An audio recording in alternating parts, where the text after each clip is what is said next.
நேயர்களுக்கு வணக்கம். உச்சநீதிமன்றம் ஒரு அதிரடி உத்தரவை பிறப்பித்திருக்கிறது. அனைத்து சிறைச்சாலைகளிலும் சிசிடிவி கேமராக்கள் அப்படிங்கிற உத்தரவும், அதே போல நாடு முழுவதும் இருக்கக்கூடிய அனைத்து காவல் நிலையங்களிலும் சிசிடிவி பொருத்த வேண்டும் என்ற அறிவுறுத்தலையும் கொடுத்திருக்கிறது உச்சநீதிமன்றம். காவல்துறையுடைய கட்டுப்பாட்டில் இந்த ஒரு கஸ்டோடியல் மரணங்கள் அப்படிங்கிறது நாட்டில் நடக்குது, பல மாநிலங்கள்ல அதிகரிக்கிறது அப்படிங்கிற ஒரு குற்றச்சாட்டு இருக்க, அதற்கு இது ஒரு தீர்வு என்ற ரீதியில் அதை அணுகுவதில், அதை குறைப்பதில் இது ஒரு முக்கியமான பங்காற்றும் என்ற ரீதியில் இந்த ஒரு உத்தரவை இந்த தீர்ப்பில் உச்சநீதிமன்றம் கொடுத்திருக்கிறது. காவல் நிலையங்களில் சிசிடிவி கேமராக்கள், கண்காணிப்பு கேமராக்கள் அப்படிங்கிறது ஒரு பிரச்சனைக்கு தீர்வாகுமா அல்ல நிலைமையை மேலும் சிக்கலாக்குமா? கேள்விகள் பல எழுந்திருக்கின்றன. விவாதிப்போம். இன்றைய ஆயுதெழுத்து நிகழ்ச்சியில் இது சார்ந்த கூடுதல் விவரங்களை எமது தலைமை செய்தியாளர் ரமேஷ்குமார் முதலில் திற கேட்போம். இந்தியா முழுவதுமே ஒரு சில காவல் நிலையங்கள்ல புகார்தாரர்கள், சாட்சியம் அளிக்க வருபவர்கள், குற்றவாளிகள் துன்புறுத்தப்படுவதும் சித்திரவதை செய்யப்படுவதும் அங்கொன்றும் இங்கொன்றுமாக நடைபெறுவது ஒரு வாடிக்கையான விஷயம். ஒரு சில காவல் நிலையங்கள்ல விசாரணைக்கு அழைத்து செல்லப்படுபவர்கள் ஒரு மர்மமான முறையில இறப்பதும் நடைபெறுவதும் உண்டு. அதற்கு தமிழகத்திலும் நிறைய உதாரணங்கள் இருக்கிறது. இந்த நிலைதான் இதுபோன்ற சம்பவங்கள் ஒரு மனித உரிமை மீறல் செயல் என்று கூறி அலகாபாத் உயர்நீதிமன்றம், சென்னை உயர்நீதிமன்றங்கள்ல பொதுநல வழக்குகள் எல்லாம் நிறைய தொடரப்பட்டுள்ளன. அந்த வழக்குகள் எல்லாம் காவல் நிலையங்கள்ல கண்காணிப்பு கேமரா பொருத்தப்பட வேண்டும் என்பதுதான் கோரிக்கை. குறிப்பா சென்னை உயர்நீதிமன்றத்தில் இந்த வழக்கு விசாரணைக்கு வந்தபோது தமிழக அரசு ஒரு பதில் மனு ஒன்றை தாக்கல் செய்தது. அதுல தமிழகத்தை பொறுத்த வரைக்கும் கிட்டத்தட்ட 1567 காவல் நிலையங்கள்ல முதல் கட்டமா 251 காவல் நிலையங்கள்ல நாங்க கண்காணிப்பு கேமரா பொருத்தி விட்டோம். படிப்படியாக அனைத்து காவல் நிலையங்களிலும் கண்காணிப்பு கேமரா பொருத்தப்படும் என்று தெரிவித்துள்ளது. இந்த நிலையில்தான் உச்சநீதிமன்றத்தில் 2 நீதிபதிகள் கொண்ட அமர்வு ஒரு வழக்கை விசாரித்து இந்தியா முழுவதும் உள்ள சிறைச்சாலைகளில் கண்காணிப்பு கேமரா பொருத்தப்படுவது கட்டாயம், மேலும் காவல் நிலையங்களையும் கண்காணிப்பு கேமரா பொருத்துவது தொடர்பாக பரிசீலிக்க வேண்டும், படிப்படியாக அமல்படுத்துவது தொடர்பாக நடவடிக்கை எடுக்க வேண்டும் என்று உத்தரவிட்டுள்ளது. இது மனித உரிமை ஆர்வலர்களுக்கு ஒரு மகிழ்ச்சியான செய்தியாக இருக்கிறது. அதே வேளையில இன்னொரு பக்கம் ஒரு சில வழக்குகள்ல இதே நீதிமன்றங்கள் தான் ஏன் புலன் விசாரணை முடிக்கவில்லை, உண்மை குற்றவாளியை கண்டுபிடித்து உடனடியாக நீதிமன்றத்தில் ஆஜர்படுத்துங்கள் எல்லாம் உத்தரவிடுகிறது. அப்படி பார்க்கும்போது ஒரு சில குற்றவாளிகளிடமிருந்து உண்மையை வரவழைக்க ஒரு மென்மையான போக்கை நாம் கையாள முடியாது என்பது காவல்துறையினுடைய வாதம். ஆக மொத்தம் உச்சநீதிமன்ற உத்தரவு என்பது மனித உரிமை மீறலுக்கு வைக்கப்பட்ட முற்றுப்புள்ளியா அல்லது காவல்துறையினருடைய புலன் விசாரணைக்கு ஏற்பட்டுள்ள புதிய சிக்கலா? காவல்துறையுடைய புலன் விசாரணைக்கு ஏற்பட்டிருக்கக்கூடிய சிக்கலா, காவல்துறையுடைய கைகள் கட்டப்பட்டிருக்கிறதா, அல்ல மனித உரிமை மீறல்களை மிக சிறப்பாக தடுக்குமா காவல் நிலையங்களில், சிறைச்சாலைகளில் சிசிடிவி கேமராக்கள்? விவாதிப்போம். இன்றைய ஆயுதெழுத்து நிகழ்ச்சியில் நம்முடைய பங்கேற்கிறார்கள் மூத்த எழுத்தாளர் திரு மனுஷபுத்திரன் அவர்கள். நிகழ்ச்சிக்கு அவரை அன்போடு வரவேற்கின்றோம். ஓய்வு பெற்ற காவல்துறை அதிகாரி திரு கருணாநிதி அவர்கள் இணைகிறார். அவரை நிகழ்ச்சிக்கு அன்போடு வரவேற்கின்றோம். அகில இந்திய சமத்துவ மக்கள் கட்சியுடைய பொதுச் செயலாளர் திரு கரு நாகராஜன் அவர்கள் இணைகிறார். நிகழ்ச்சிக்கு அவரை அன்போடு வரவேற்கின்றோம். மற்றும் வழக்கறிஞர் திரு ரஜினிகாந்த் அவர்கள் இணைகிறார். அவரையும் நிகழ்ச்சிக்கு அன்போடு வரவேற்கின்றோம். நான் திரு கருணாநிதி அவர்கள்ட்ட ஆரம்பிக்கணும்னு நினைக்கிறேன். அனைத்து காவல் நிலையங்களிலும் சிசிடிவி கேமராக்கள், பொதுவா காவல் நிலையங்கள்ல மனித உரிமை மீறல்கள் நடைபெறுகின்றன. கஸ்டோடியல் ரேப், கஸ்டோடியல் டெத் அப்படிங்கிற குற்றச்சாட்டு அகில இந்திய அளவுல எந்த அளவுக்கு இருக்கிறதோ அதை விட மற்ற மாநிலங்களை காட்டிலும் அதிகமாக தமிழ்நாட்டில் இந்த குற்றச்சாட்டுகள் இருக்கின்றன. இந்த நிலையில அனைத்து காவல் நிலையங்களிலும் சிசிடிவி அப்படிங்கிற அறிவுறுத்தல் இந்த ஒரு பிரச்சனைக்கு ஒரு நல்ல ஒரு தீர்வாக ஏன் அமையாது? அதாவது கஸ்டோடியல் டெத் ஸ்டேஷன்ல இந்த டார்ச்சர் ஆஃப் அக்யூஸ்டுங்கிறதெல்லாம் யாரும் ஏற்றுக்கொள்ளக்கூடியது இல்லை. அது அதிகமாக பேசப்படுகிற அளவுக்கு, திரைப்படங்கள்ல காட்டுற அளவுக்கு அவ்வளவு மோசமாக எங்க நடப்பதும் இல்லை. ரெண்டாவது, இந்த மாதிரி உள்ள இந்த ரெஸ்ட்ரிக்ஷன்ஸ் எல்லாம் யார மனசுல வச்சுட்டு பண்றாங்கன்னா, காவல் நிலையத்தில் சரியாக கையாள தெரியாத, அணுகுமுறை தெரியாத காவலர்கள், காவல்துறை அதிகாரிகள், அதே மாதிரி அப்பாவிகள் காவல்துறையினர் பாதிக்கப்படுவார்கள் அப்படிங்கறத மனதை வச்சு வர்றவங்க எல்லாம் என்னமோ ரொம்ப அப்பாவிகள். நிலையத்துக்கு வர்றவங்க எல்லாமே அப்பாவிகள், அந்த நிலையத்தில் இருக்கிறவங்க எல்லாமே மோசமானவர்கள் அப்படிங்கிற மாதிரி ஒரு நினைப்புல இந்த மாதிரி ஒரு சட்டங்கள் போடுறாங்க. உச்ச நீதிமன்றத்துடைய தீர்ப்பு அப்படி ஒரு பிரீஜுடிஸ், காவல்துறையில் இருக்கிறவங்க கெட்டவங்க, வரவங்க எல்லாம் அப்பாவிகள் அப்படிங்கிற எண்ணத்துல அப்படிங்கிற எண்ணத்தை நீதிமன்றத்துக்கு கொடுத்ததுனால நாளுக்கு நாள் அதிகமாயிட்டு போகுதுங்கிற ஒரு எண்ணத்தினால இந்த மாதிரி பண்றாங்க. ஆனா இது என்னன்னா, இது ஒரு வகையில காவல்துறைக்கே இது ஒரு நல்லதுதான். ஏன்னு கேட்டீங்கன்னா, பல சந்தர்ப்பங்கள்ல காவல்துறை மீது பொய்யான புகார் கொடுக்கும் போது இது ஹெல்ப் பண்ணும். எஸ் இல்ல, ஆனால் அதே நேரத்தில் இது ஒரு அட்வர்ஸ் இம்பாக்டையும் ஏற்படுத்தும். அதையும் நம்ம புரிஞ்சுக்கணும். என்னன்னு கேட்டீங்கன்னா, ஒரு வழக்கு பதிவு செய்யப்பட்டு அதை விசாரணை முடித்து நீதிமன்றத்தில் குற்றப்பத்திரிகை தாக்கல் செய்யறதுங்கிறது ஒரு மிகப்பெரிய விஷயம். அதாவது நீதிமன்றம் விரும்புகிற அளவுக்கு, எதிர்பார்க்கிற அளவுக்கு, அது நம்புகிற அளவுக்கு ஒரு கேஸ கொண்டு போய் வைக்கிறதுங்கிறதுல நடைமுறை பல சிக்கல்கள் இருக்கிறது. அதை ஓபனா இங்க டிஸ்கஸ் பண்ண முடியாது. அந்த சிக்கல்களுக்கு இது போன்ற தடைகள், பல தடைகள் இப்ப வச்சிருக்கிற ரெஸ்ட்ரிக்ஷன், ஒவ்வொரு லீகல் ரெஸ்ட்ரிக்ஷன்ஸும் ஒவ்வொரு வகையில தடைகள் தான். ஓபனா டிஸ்கஸ் பண்ண முடியாதுங்கிறீங்களே, அப்படி ஓபனா டிஸ்கஸ் பண்ண முடியாம நிறைய விஷயங்கள் நடக்கிறது. அவை மனித உரிமை நீங்க நினைக்கிற ஓபன் டிஸ்கஷன் இல்ல. நீங்க நினைக்கிறது துன்புறுத்தல சொல்றீங்க, நான் சொல்றது துன்புறுத்தல சொல்ல, வேற விஷயங்கள் இருக்கு. அந்த விஷயம் காவல்துறையுடைய அத்தனை நடவடிக்கையும் சட்ட புத்தகத்துல கூறப்பட்டிருப்பது போல நடைபெற வேண்டும். அப்படி நடைபெறக்கூடிய விஷயம் சிசிடிவில பதிவாறதுனால, கேமரால பதிவாறதுனால என்ன சிக்கல், என்ன பிரச்சனை இருக்கிறது? அது லாயர்ஸ் தெரியும், ஜட்ஜஸ்க்கு தெரியும். ஒரு இன்வெஸ்டிகேஷனை கம்ப்ளீட் பண்ணி நீதிமன்றத்தில் கொண்டு போய் கொடுக்கிற வரையிலும் அந்த நடைமுறை சிக்கல்கள் சொல்றது இருக்கு, இருக்கும். அந்த இருங்க நான் சொல்றேன், அந்த நடைமுறை சிக்கல்கள் என்னங்கிறது நீதிமன்றத்துக்கு தெரியும், டிஃபென்ஸ் லாயர் தெரியும். இப்ப என்ன பண்ணுவாங்க கேட்டீங்கன்னா, இப்ப இந்த மாதிரி சிசிடிவி வச்சோம்னா அபார்ட் ஃப்ரம் அந்த டிஃபென்ஸ் லாயர் பண்றாங்க இல்லையா, இப்போ கேஸ் நடத்துறாங்க இல்லையா, அப்படி ஓபனா டிஸ்கஸ் பண்ண முடியாத நடைமுறை சிக்கல் என்னன்னு நான் தெரிஞ்சுக்க விரும்புறேன். என்ன மாதிரியான நடைமுறை சிக்கல்? ஆவணங்கள் சார்ந்ததா, விசாரணை சார்ந்ததா? ஆவணங்கள் விசாரணை நடைமுறையில சில ஆவணங்கள்லாம் வருமா? வரும். எழுத்துக்கள்லாம் வருமா? நிச்சயமாக. அதாவது ஆவணங்கள்னா அதுதான், அதனாலதான் ஓபனா டிஸ்கஸ் பண்ண முடியாதுன்னு சொன்னேன். அதை நான் இங்க ஓபனா சொல்ல முடியாது. நிச்சயமாக இப்ப நான் என்ன சொல்றேங்கிறது லாயருக்கு தெரியும், ஜட்ஜஸ்க்கு தெரியும், உங்களுக்கு தெரியாது. பட் நிச்சயமா எல்லா லாயருக்கும் தெரியும். இப்ப நான் சுருக்கமா உங்களுக்கு வரும் சொல்றேன். இன் ஃபியூச்சர் இந்த நீங்க சிசிடிவி வச்ச உடனே டிஃபென்ஸ் லாயர் அத்தனை பேரும் ஒவ்வொரு கேஸ்லயும் சிசிடிவி ஃபுட்டிங் கேட்க போறாங்க. இந்த கேஸ்ல நீங்க சிசிடிவி ஃபுட்டிங் கொண்டான்னு சொல்ல போறாங்க. நிச்சயமாக காவல்துறையில அந்த மாதிரி ஆதாரத்தை அவர்களால் ப்ரொடியூஸ் பண்ண முடியாது. அதில் பிராக்டிகல் டிஃபிகல்டிஸ் இருக்கு. விதிகளின்படி, சட்டத்தின்படி, ரூல் புக் படி நடக்கும் பொழுது அதுல என்ன டிஃபிகல்டி இருக்கு கேள்வி இருக்கு. நான் அடுத்த ரவுண்ட்ல உங்கள்கிட்ட நான் கேட்க இருக்கிறேன். நான் திரு கருணாகராஜன் அவர்கள்ட்ட கேட்க விரும்புறேன்.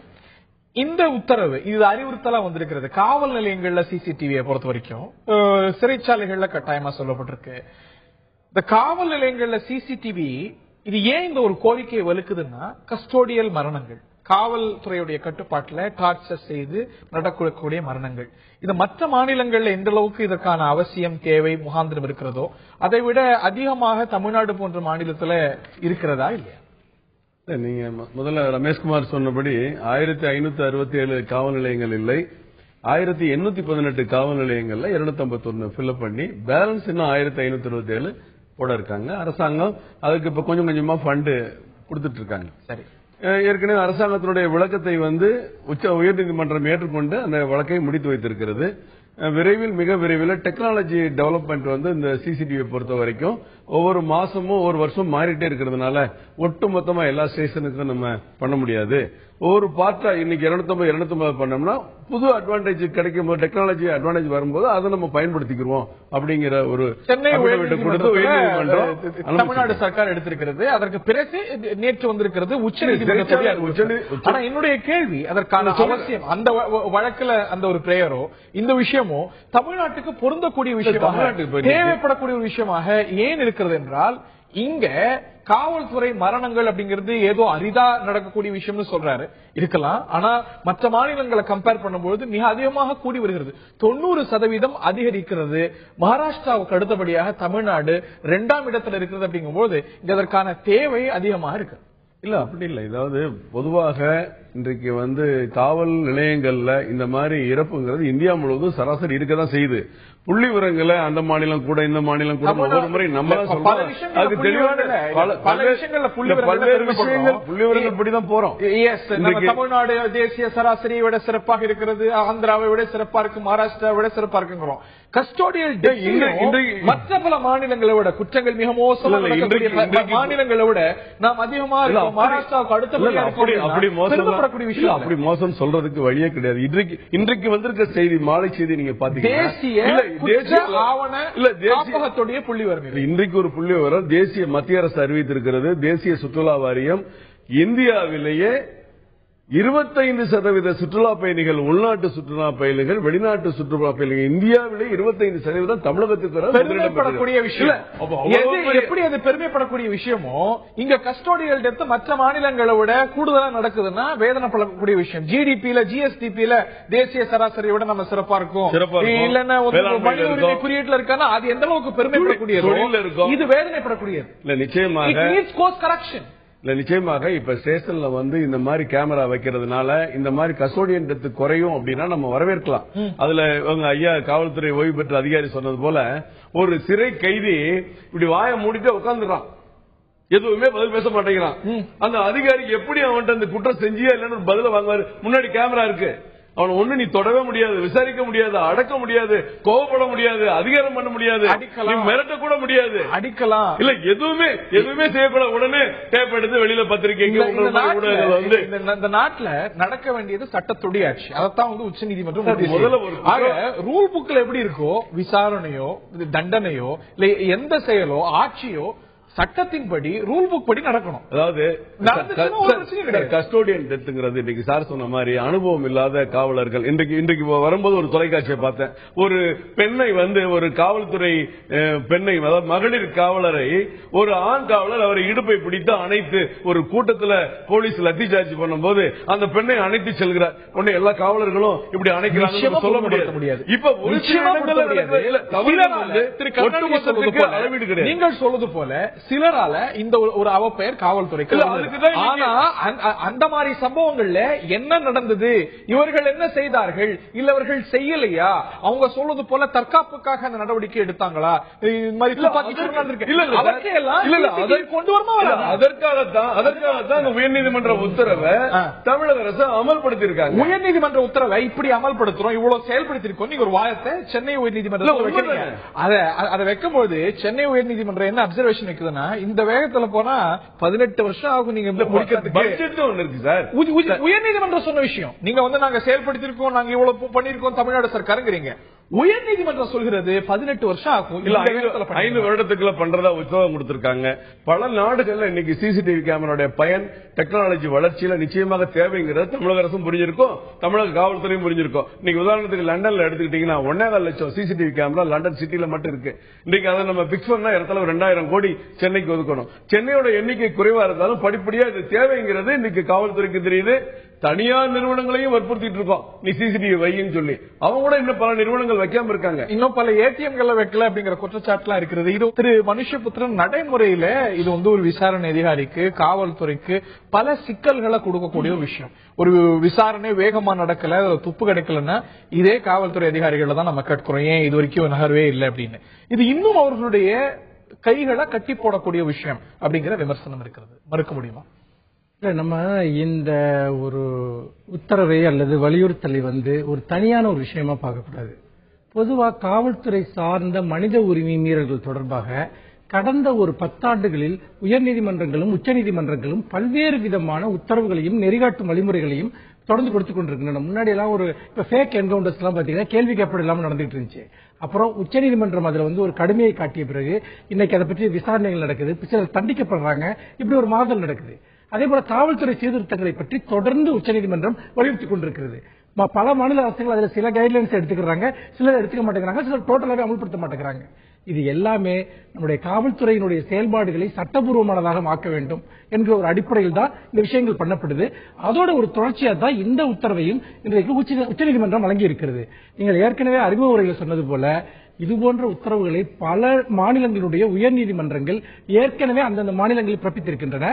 அது தொடர்பான சில முயற்சிகள் எடுக்கப்பட்டிருக்கின்றன. சில மாநிலங்கள் எல்லாம் ஏன் வந்து பாத்தீங்கன்னா இந்த நீங்க பொருத்தின சிசிடிவி கேமரா ஒர்க் பண்ணல அப்படின்லாம் நீதிமன்றம் கேட்ட விஷயங்கள்லாம் இருக்கு. இப்போ கருணாநிதி சார் பேசையில ஒரு விஷயம் சொன்னாரு, சில பேர் தவறு செய்யறாங்க, அதனால எல்லாரையும் கண்காணிக்கிறது சரியா அப்படின்ட்டு. இப்ப நம்ம போற இடத்துல எல்லாம் கண்காணிப்பு கேமரா இருக்கு. நீங்க ஷாப்பிங் மாலுக்கு போறீங்க, இல்லன்னா தியேட்டருக்கு போறீங்க, கடைகளுக்கு போறீங்க, யாரோ சிலர் குற்றவாளிகளா குற்றம் செய்வாங்க. ஆனா நம்ம எல்லாருமே கண்காணிக்கப்படுறோம். நீங்களும் கண்காணிக்கப்படுறீங்க, நானும் கண்காணிக்கப்படுறோம். அப்போ மானிட்டரிங் என்பது, அதாவது இந்த மானிட்டர் என்பது ஒரு அக்கௌண்டபிலிட்டியை உருவாக்கும் அப்படிங்கறது அவருடைய கேள்வி. இதனால் அது வேணுமான்னு இல்ல, இது ஒரு பக்கம் சிலர் தான் தவறு செய்யறாங்க அப்படிங்கறது இண்டிவிஜுவலா சொன்னாரு. அதற்கு பிறகு இன்னும் அடுத்த வரியில் என்ன சொல்றாரு, இது விசாரணை அங்கதான் வர. அவர் பேசல என்ன சொல்றாருன்னா, நடைமுறையில் சில சிக்கல் இருக்கு, அதை நான் வெளியே சொல்ல முடியாது, அது ஜட்ஜுங்களுக்கு தெரியும், இல்லனா வந்து வக்கீல்களுக்கு தெரியும், இல்லனா வந்து எங்க மாதிரி போலீஸ் ஆபீசர்ஸ்க்கு தெரியும். அப்படின்னா இவர்கள் எல்லாம் சேர்ந்து மக்களுக்கு தெரியாத ஏதோ ஒரு விஷயத்தை செய்து கொண்டிருக்கிறார்களா? இல்ல, நான் நீங்க பேசல, நான் குறிக்கிறத சொல்லி முடிச்சோன்னு சொல்லுங்க. அப்ப நடைமுறையில ஒரு சிக்கல் இருக்குன்னா, சட்டங்களுக்கும் நடைமுறைகளுக்கும் ஒரு முரண்பாடு இருக்கிறது என்றால் அதை எப்படி நெறிமுறைகளின்படி தீர்ப்பது என்று நாம் யோசிக்க வேண்டுமே தவிர, ஒருத்தர் வந்து சித்திரவதை பண்றது, அடிக்கிறது, இல்லனா அவரை வந்து பாத்தீங்கன்னா சட்டவிரோதமாக நடத்துறதுங்கிறது அதுக்கு ஒரு தீர்வு அல்ல. அப்படி பார்க்கிற போது இது வெறுமனே கஸ்டோடியல் டெத் மட்டும் இல்ல, நீங்க வந்து கஸ்டோடியல் ரேப், இது வந்து எனக்கு இந்தியாவில் ஒரு பெரிய இஷ்யூ. இத பத்தி இந்த ஜட்ஜ்மெண்ட்ல பேசுறாங்க, வந்துட்டு இதை மானிட்டர் பண்ண வேண்டியிருக்கு அப்படின்னு. அதோட இல்லாம சாதாரணமாவே பொதுவாக விசாரணைக்கு போறவங்கள்ட்ட நம்முடைய காவல்துறை அதிகாரிகள் எப்படி பிஹேவ் பண்றாங்கன்றத நம்ம பாக்குறோம். ஒரு டிசிப்ளின் கொண்டு வரும். அதோட மட்டும் இல்ல, இதுல இன்னொரு முக்கியமான விஷயம் இருக்கு. என்னன்னு கேட்டீங்கன்னா, அதாவது போலீசிங் த போலீஸ், கண்காணிப்பவர்களை கண்காணிப்பது. அதாவது போலீஸை வந்து பாத்தீங்கன்னா சமூகமுமே கண்காணிக்குது. ஆனா அவங்களுக்கு என்ன அக்கௌண்டபிலிட்டி இருக்கு, அவங்களை கண்காணிக்கிறதுக்கு என்ன அமைப்பு இருக்கு? அவங்க சட்டத்துக்கு புறமா நடந்தாங்கன்னா, அஸ் எ சிட்டிசனா நான் சட்டத்துக்கு விரோதமா நடந்தா என்ன கண்காணிக்க போலீஸ் இருக்கு. போலீஸ் சட்டவிரோதமா நடந்தா அதை யார் கண்காணிப்பது? அதுக்கு ஒரு சிஸ்டம் வேணுமா வேணாமா? அப்படி இருந்தா தான் சட்டத்தின் மீது பொது மனிதர்களுக்கு நம்பிக்கை ஏற்படும். எஸ், நான் திரு ரஜினிகாந்த் அவர்களுடைய முதற்கட்ட பார்வை கேட்டு உங்கள்கிட்ட அவருடைய வாதங்களோட நான் வரேன். நான் திரு ரஜினிகாந்த் அவர்கள்ட்ட கேட்க விரும்புவது, இன்னைக்கு ஏற்கனவே இன்னைக்கு விசாரணைகள்ல நடைமுறையில பல சிக்கல்கள் இருக்கிறது. இன்னைக்கு சட்ட புத்தகத்துல ரூல் புக் இருக்கக்கூடிய வழிமுறைகளை தாண்டி காவல்துறையினர் பல நடவடிக்கைகள் ஈடுபடுறாங்க அப்படிங்கிறது யதார்த்தமா இருக்கிறது. அது ஒரு நெசசரி ஈவில் அப்படிங்கிற வாதம் கூட வைக்கப்படுது.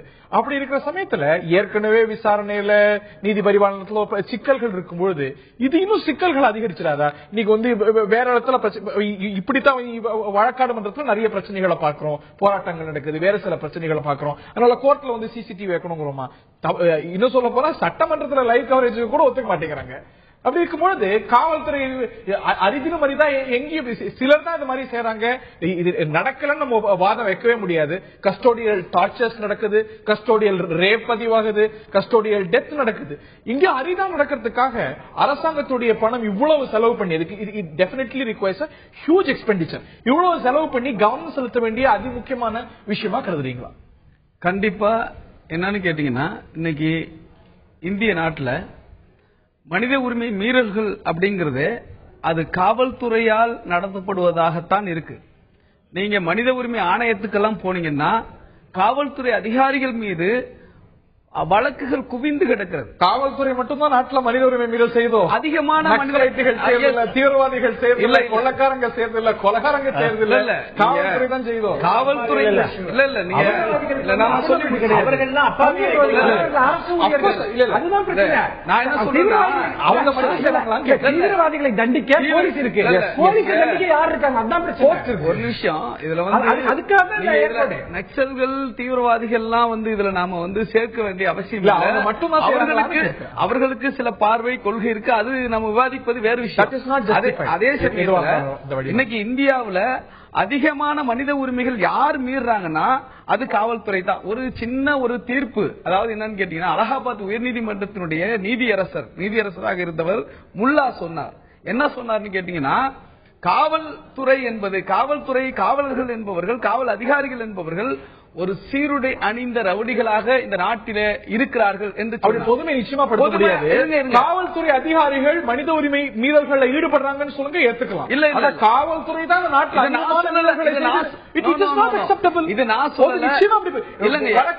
வழக்கறிஞர்கள் தான் சட்டத்தை அதிகமாக மீறாங்க அப்படின்னு ஹெல்மெட் அணியாம நடந்த போராட்டத்தையோ கோர்ட்ல நடந்த பொதுமைப்படுத்த முடியாது. அதே போல சில மீறல்கள் நடக்கின்றன, மிகவும் கண்டிக்கத்தக்கது, நடவடிக்கை எடுக்க வேண்டியது, அதற்காக பொதுமைப்படுத்தக்கூடாது. இந்த கருத்து என்னுடைய அதிகாரம், நீங்க புரிஞ்சுக்க வேண்டியது இந்த கருத்து என்னுடைய கருத்து அல்ல, இது பொதுமைப்படுத்தல் அல்ல. நீங்க அது ரைட். ஆனா இது வந்து ஒரு உயர் நீதிமன்ற நீதிபதியினுடைய கருத்து. அவர்கிட்ட மறுபடியும் நீங்க கேட்ட கேள்வி மறுபடியும் இருங்க, நான் சொல்லி முடிச்சிடறேன். நீங்க கேட்ட கேள்வி அவர்கிட்டே கேட்டாங்க, நீங்க எப்படி இதை பொதுமைப்படுத்துறீங்க அப்படின்னு கேட்கும் பொழுது எல்லா காவல்துறை அதிகாரியும் அப்படிதான் இருக்காங்களான்னு கேட்கும்போது, நான் ஒரு கூடை அழுகிய நாரி அழுகிற மீன் கூடையில் ஒரு மீனை, நல்ல மீனை தேடுவதற்கு நான் தயாராக இல்லை என்று சொன்னான். அது அழுகிய மீன்கள், அழுகிய முட்டைகள் எல்லா துறைகளிலும் இருக்கு. நான் அதை மறுக்கல, ஆனா காவல்துறையில தான் ரொம்ப மோசமா இருக்கு என்பது நீதிபதியினுடைய கருத்து, இது என்னுடைய கருத்து அல்ல. இல்ல இப்ப வழக்கறிஞர்கள் சட்டமன்ற வழக்காடு மன்றத்திலே முட்டையடிக்கிறாங்க அப்படிங்கிற குற்றச்சாட்டு இருக்கு. சட்டத்தின்படி நடக்க வேண்டியது எல்லாருடைய கடமை. நான் சட்டத்தை மீறி வேணும் போராட்டம் நடத்துறாங்க. இன்னொரு விஷயம், கோர்ட்டுடைய ரூலிங் இருக்கு, கோர்ட்டுக்குள்ள போராட்டம் நடத்தக்கூடாதுன்னு போராட்டம் நடத்துறாங்க. அதனால வழக்கறிஞர் சமுதாயத்தை ஒட்டுமொத்தமா குற்றம் சாட்ட முடியாது. அது போல காவல்துறை ஒட்டுமொத்தமா செய்ய முடியாது. அதாவது போராட்டம், அதுக்கு நான் வர்றேன், திருப்பி வர்றேன். அதாவது நீங்க ஒரு விஷயத்தை புரிஞ்சுங்க, கடந்த 2000 10 ஆண்டுகள், 2000 2011 10 ஆண்டுகள்ல 1666 காவல் நிலைய மரணங்கள் நடந்திருக்குது. நீங்க சிதம்பரத்துல பத்மினியை அவருடைய கணவர் கண் முன்னால ஒரு பாலியல் வன்புணர்ச்சியை காவல் நிலையத்திலே காவலர்கள் செஞ்சாங்க.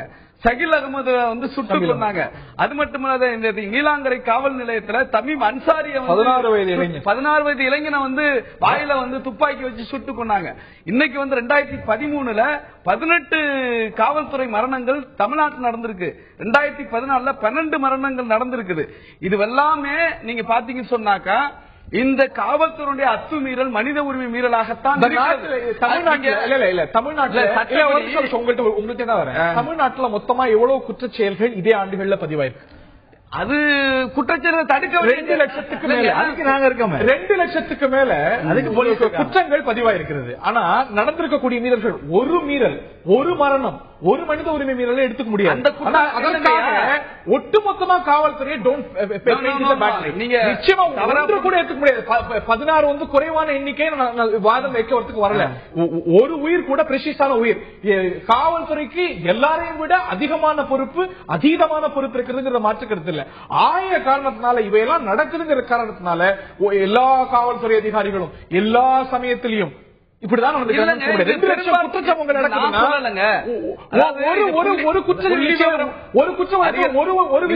விசாரிக்கப்பட்டாருன்னு எடுத்துக்கோங்க. அறிஞர், நீங்க ஒரு விஷயத்தை புரிஞ்சுங்க, இது புள்ளிவிவரம் சொல்லுகிறது, இது ரஜினிகாந்துடைய கருத்து கிடையாது. இதுதான் வந்து தேசிய குற்ற சொல்லுகிறது. நீங்க சொன்ன புள்ளிவிவரம் உண்மையானது. அதற்காக பொதுமைப்படுத்த வேண்டாம் அப்படின்னு நான் சொல்ல. பொதுமைப்படுத்த வேண்டாம், எது பெரும்பான்மை அதை சொல்லத்தானே செய்யணும். பெரும்பான்மை எப்படி நீங்க மறைக்க முடியும்? இல்லங்க, எது நடக்குதோ இல்லங்க. நீங்க காவல்துறைய வந்து நான் ஒட்டுமொத்தமா விதிமீறல்கள் பெரும்பான்மையா, இயல்பா சரியா நடந்துக்கிறது பெரும்பான்மையா? விதிமீறல்கள் அதிகமா இருக்கு, அதுதான் வந்து புள்ளி விவரம் இருக்குன்னு சொல்றேன். நீங்க இன்னொரு விஷயம் வச்சுங்க, இவங்க வந்து சிசிடிவி கேமரா வச்சா என்ன பிரச்சனை?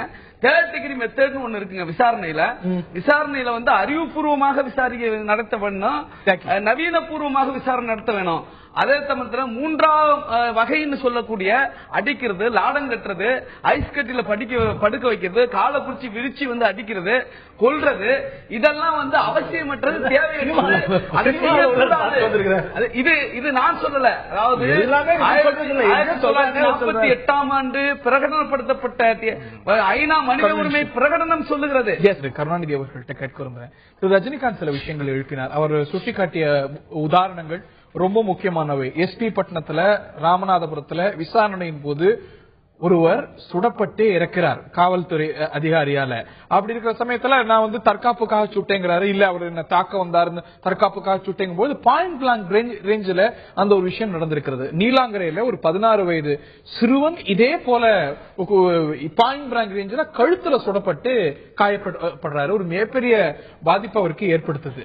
உடுமலைப்பேட்டில் அவர் சொன்னது போல ஒரு பெண் கைதி பாலியல் வன்கொடுமைக்கு உள்ளாக்கப்படுறாங்க. இவையெல்லாம் குற்றச்சாட்டுகள், இவையெல்லாம் முடிவுக்கு வராமல் இன்னமும் நடந்துட்டு இருக்கு. ஒருவேளை இந்த இடங்கள் எல்லாம் கேமரா இருந்திருந்தா எது உண்மை? சித்திரவதை நடந்தது உண்மையா, அங்க கொலை நடந்தது உண்மையா, தற்காப்புக்கு நடந்ததா, இல்ல அந்த ஒரு கைதி அத்துமீறினாரா, காவல்துறை அதிகாரி தேவையான போர்ஸ் தான் பயன்படுத்தினாரோ ஒரே நாள்ல தெரிஞ்சிடும். இவ்வளவு நாள் இழுத்தடிக்கணுங்கிற அவசியமே கிடையாது.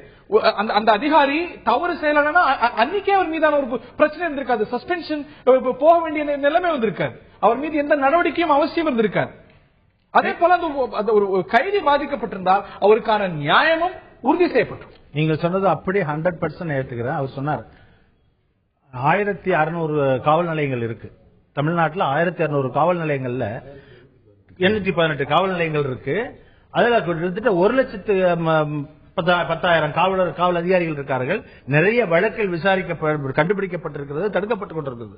இதுல கைவிட்டு விரல் விட்டு என்ற மாதிரி நீலாங்கரை, ராமநாதபுரம் அங்க 1-2 கண்டுபிடிக்க. இப்ப வந்து அவரே சொன்னார் சமீபத்துல 4 வழக்கல் நம்ம சொல்றேன். நான் வந்து 4 நம்ம சுட்டி காட்டுறோம், நிறைய இருக்கு. அப்படி இல்ல, அதுதான் இல்ல சார். இருங்க, நான் சொல்லல சார். இது வந்து ஏதோ ஊடகம் உருவாக்கி சொல்றது இல்ல, ரஜினிகாந்த் சொல்றது இல்ல. அவங்க ஒரு சில உதாரணங்களை சுட்டி காட்டினார். தேசிய குற்ற ஆவண காப்பகத்துடைய புள்ளிவிவரத்துல தமிழ்நாடு கஸ்டோடியல் டெத்ல அதுதான் சொல்றேன். எவ்வளவு சொன்னாரு? 18 முன்னேறிக்கிட்டு இருக்கு. 18 உயிர்கள் 18 உயிர்கள் சொன்னார் இல்லையா? 18 உயிர்கள்ல அத்தனை கஸ்டோடியல் டெத்துமே ஹாரஸ்மெண்ட்னால நடந்ததுன்னு இல்ல. இதுல பாத்தீங்கன்னா கவனக்குறைவினால தற்கொலை செய்து கொண்டதும் இருக்கு. இதுல சரி, நேச்சுரலாக இறந்து போனதும் இருக்கு, ஆஸ்பத்திரியில இறந்ததும் இருக்கு. ஆஸ்பத்திரியில இறந்தாரு ஆம்பூர் கலவரத்துல. அது வந்து இன்னும் விசாரணை முடியல. ஒருவேளை இருந்திருக்கலாம்.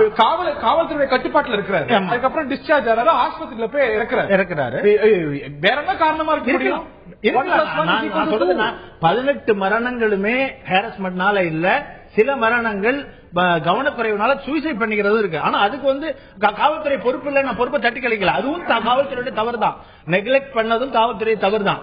நான் சொல்றேன், இப்போ 18 மரணங்கள் இவங்க இதுல ஆயிடுச்சு. எத்தனை லட்சக்கணக்கான காவலர்கள் வழக்குகள் விசாரிக்கும் வெளியில் தெரியாத. அவர் என்ன சொல்றாரு? காவல் நிலையங்கள் மட்டுமே காவலர்கள் தான் மரணங்கள் நடக்கக்கூடிய விதிகள்ல சொல்லப்படாத அணுகுமுறைகள், மனித உரிமை மீறல்கள் நிச்சயமாக இதுவும் நடக்கிறது. அதாவது நீங்க சொன்னது மாதிரி வந்து இந்த ஒரு 10 மரணமும் கூட நடக்க கூடாதுங்கிறதுல காவல்துறை மிகவும் வைக்க முடியுமான்னு தெரியல. இதான் மரணங்கள். டார்ச்சர்ஸ் வந்து சட்ட புத்தகத்துல சொல்லப்படாத, காவல்துறை செய்யக்கூடாதுன்னு சொல்லக்கூடிய டார்ச்சர்ஸ் நடக்குது. அந்த மாதிரி தவறு சொல்லல. அதாவது நிறைய நீங்க கோர்ட் நடைமுறைகள் உள்ளவங்களுக்கு நல்லா தெரியும். போயிட்டு விசாரணைங்கிற பேர்ல அடிச்சிருப்பாங்க. மாஜிஸ்ட்ரேட் முன்னாடி வந்து கேட்பாரு, உங்களை அடிச்சாங்களான்னு கேட்பாரு. இந்த கைதி இல்லம்பாரு.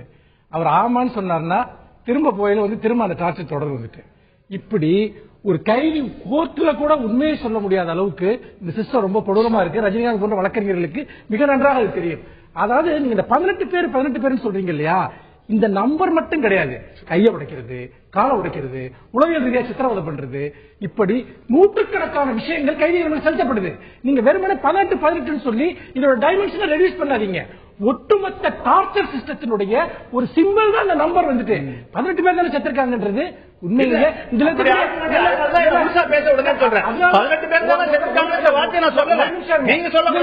ஏன் உச்ச நீதிமன்றம் இதை கடுமையாக அணுகுகிறது என்று கேட்டால், காவல்துறை சித்திரவதைகள் என்பது நாடு முழுக்க பரவலாகிவிட்டது என்கிற அடிப்படையில், அதன் மீது தொடுக்கப்பட்ட வழக்குகளின் அடிப்படையில் தான் இவ்வளவு கடுமையான ஒரு நிலைப்பாட்டை எடுக்குது. இன்னொன்னு பாருங்க, இந்த சிசிடிவி கேமரா வைக்கிறதன் மூலமா உண்மையிலேயே பெரிய விளைவுகள் ஏற்படுமானா சட்டத்தை மதிக்கிறவங்கள்ட்ட அது ஏற்படும். வெளிநாடுகள்ல வந்து அவங்க டிரெஸ்லயே வச்சு, கலிபோர்னியாவில் வந்து 1000 பேருக்கு டெஸ்ட் பண்ணாங்க. ஆமா, அவங்க யூனிஃபார்ம்லயே வந்து வச்சுட்டாங்க. ஆனா 60% போலீஸ் அத்துமீறல்கள் குறைஞ்சதுன்னு சொன்னாங்க. ஆனால் என்ன சிக்கல்னா போலீஸ்காரர் போற இடத்துல தான் எல்லாத்தையும் மானிட்டர் பண்ணுவாரு. அதனால அது வேண்டாம் போலீஸ் ஸ்டேஷன்ல கேமரா வச்சாங்க. அது 40% அத்துமீறல்ங்கிறாங்க. இங்க என்ன நடக்குதுன்னா போலீஸ் ஸ்டேஷனுக்கு வந்து உன்னை சித்திரவதை பண்ணா தானே நீ வந்து பாத்தீங்கன்னா இது பண்ணுவேன், நான் வெளியே வச்சு சித்திரவதை பண்ணுவேன் அப்படிங்கிற அளவுக்கு எந்த விதமான மனித உரிமை கல்வியும் இல்லாத ஒரு அமைப்பா காவல்துறை இருக்கு. அதுதான் முக்கியமான திரு கருணாகராஜன், இதுல அரசாங்கமோ இல்ல காவல்துறை அமைப்போ ஏன் இது ஒரு வெளிப்படைத்தன்மை சார்ந்த ஒரு விஷயத்துல கோர்ட் சொல்ற அளவுக்கு ரிசெப்டிவா இல்ல? இன்னைக்கு சட்டமன்றத்துல லைவ் டெலிகாஸ்ட் வேணும்னா இல்ல, அது நடைமுறையில சாத்தியம் இல்லைங்கிறீங்க. இந்த விவகாரத்துல கூட கோர்ட் எதிர்பார்க்கிற அளவுக்கு நம்ம தமிழ்நாடு சர்க்காரும் செயல்களை செஞ்சிருக்கு. நீங்க தான் சொல்றீங்க புள்ளி விவரத்தை உங்க நிருபர் சொல்றாரு. 1818 காவல் நிலையங்கள்ல 251 காவல் நிலையங்களும் முதல் கட்டமா நிறுவி இருக்கிறார்கள். உதாரணத்துக்கு இப்ப நுங்கம்பாக்கம் போலீஸ் ஸ்டேஷன் போனீங்கன்னா அங்க எல்லா இடத்துலயும் சிசிடிவி கேமரா இருக்கு. இந்த மாதிரி தமிழகம் முழுவதும் பல மாவட்டங்கள்ல நீங்க நடந்ததே பேசி என்ன பண்ண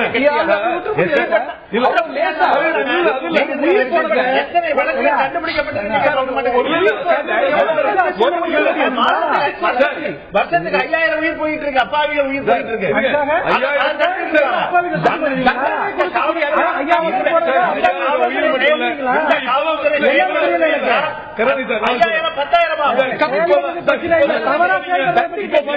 ஒரு கம்மலுக்காக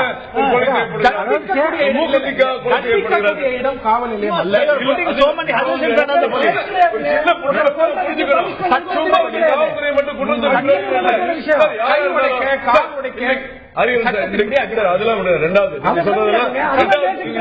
கேமரா வைக்கணும் வேண்டாம்.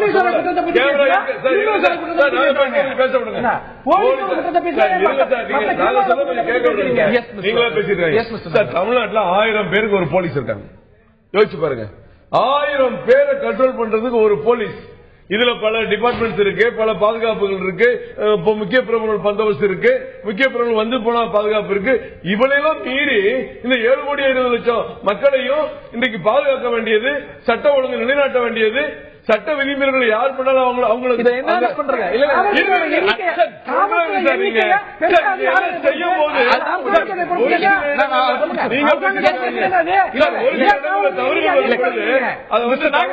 நாகராஜன், காவல்துறை ரேஷியோ இவ்வளவு குறைவா இருக்கு அப்படிங்கிறீங்க. இந்த ஒரு காலி இடங்கள் அதிகமா இருக்குன்னா காரணம் யார் சார்? அதிகமா இல்ல சார், என்ன அதிகமா சொல்லுங்க. நீங்க 14% இடம் நிரப்பப்படாமல் எல்லா துறைகளிலும் போலீஸை பொறுத்த வரைக்கும் 10% ரொம்ப முக்கியமானது. அப்படிங்கும்போது போலீஸ் பீப்புள் ரேஷியோ அப்படிங்கிறது ரொம்ப முக்கியமானது. அதை முழுமையா என்ஹான்ஸ் பண்ண வேண்டிய சார். இப்ப 10,000 பேருக்கு 7,500 சம்பளம் கொடுத்து அட்டாச் ஒர்க்கு போலீஸோட அனுப்பிட்டு இருக்காங்க சார் இளைஞர் படையில.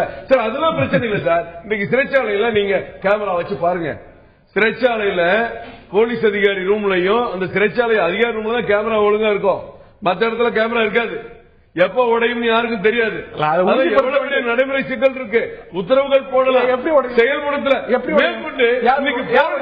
போலீஸ் அதிகாரியை எப்படி உடையும்? அது எப்படி உடையும் அந்த விசாரணை தான் தெரிய வரும். விசாரணை தெரிய வரும் யாரு உடைக்க. மனுஷ புத்திரன் சொல்ற மாதிரி போலீஸ் போய் உடைப்பாங்க நீங்க சொல்லுவீங்க.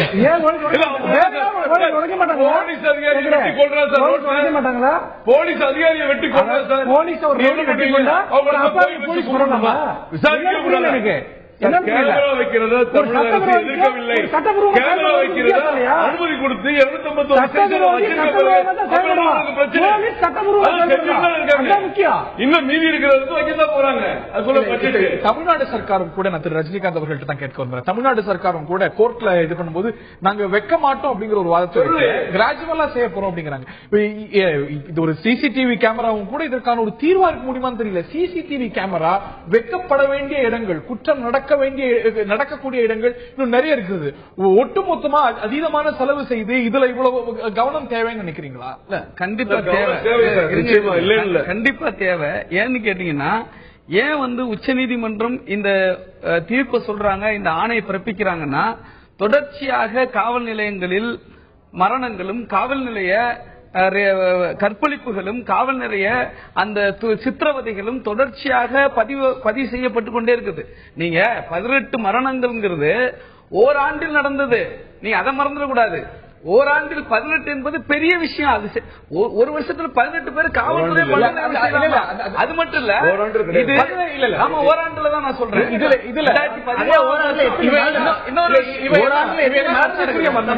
நிச்சயமா இந்த கஸ்டோடியல் டெத்ல கூட நீதிமன்ற நடவடிக்கைகளுக்கு பிறகு பெரும்பாலானவை காவல்துறை. நீங்க நீதிமன்றத்தை தான் இப்ப சொல்றீங்க, நீதிமன்றம் இதனால் செய்து அப்படின்னு. நீதிமன்றங்களே இப்ப பதிவாகக்கூடிய இந்த கஸ்டோடியல் மரணங்கள்ல காரணம் காவல்துறையில பெரும்பாலான வழக்குகள்ல கிளீன் ஷீட் கொடுக்கறா இல்லையா? இல்ல அது யாரு விசாரிக்கிறாங்க? கொடுப்பது யார்? இல்லங்க, நீதிமன்றம் இல்ல. விசாரணையின் அடிப்படையில் ஆவணங்கள் அடிப்படையில் தான் தீர்ப்பு வழங்க. தண்டனைகளும் நடக்குது. ராமநாதபுரத்துல காவல்துறை அதிகாரிகள் மீது தண்டனை கொடுக்கப்பட்டிருக்கு முந்தைய காலகட்டங்கள்ல. அதே போல பெரும்பாலான சம்பவங்கள்ல காவல்துறை இதற்கு காரணம் அல்ல, குற்றவாளி காரணம், காரணம். பல்வேறு கொலைகள் நடக்குது, தமிழ்நாட்டில் கூட நடக்குது. பல்வேறு கொலைகள்ல குற்றம் சாட்டப்பட்டவர் விடுதலை செய்யப்படுறாங்க நீதிமன்றத்தால. அப்படின்னா அப்படி கொலையே நடக்கலன்னு அர்த்தமா? கொலை நடந்ததா ஆதாரம் இல்ல, அவர் அதுக்கு காரணம் இல்ல, நீதிமன்றம் சொல்றதே எடுக்கணும். காரணம் இல்லை, சந்தேகம் இருக்கிறது என்று சொல்லிதான் அதிகமான விடுதலை நடக்குது. இப்ப சங்கர்ராமன் கொலை செய்யப்பட்டாரு, சங்கராச்சாரி விடுதலை செய்யப்பட்டாரு. அப்ப விடுதலை செய்ய யார் குற்றவாளி? அப்ப சங்கர்ராமன் சாகலையா? கொலை நடக்கலையா? இப்ப இதெல்லாம் நீங்க காவல் இருங்க நான் கேட்கிறேன், காவல் நிலையத்தில் நடைபெறுகிற அந்த மரணங்கள், அந்த குற்றங்கள் யாரு விசாரிக்கிறா? அதே காவல்துறை விசாரிக்கிறாங்க.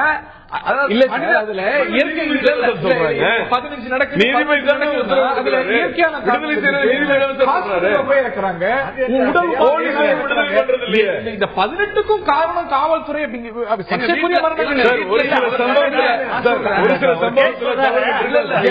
காரணம் சொல்லுங்க, கேளுங்க. நான் சொல்றேன் யார் காரணம். அச்சுறுத்தல்கள் குற்றவாளிகள் வெளியே பிடிச்சு விடுறது யாரு? இவங்க அபத்தமான ஒரு கருத்து வந்துட்டு லாயரோட வேலைன்றது கிளைண்டுக்காக வாதாடுறாரு. அதே போல உங்களுடைய வேலைன்றது செஞ்சுட்டு குற்றவாளிங்கிறவரே சட்டத்தை சட்டத்தை மீறி திருடனுக்கும் போலீஸுக்கு வித்தியாசம் இருக்கா இல்லையா? ஒரே கேள்வி, திருடனுக்கும் போலீஸுக்கு வித்தியாசம் திருடனும்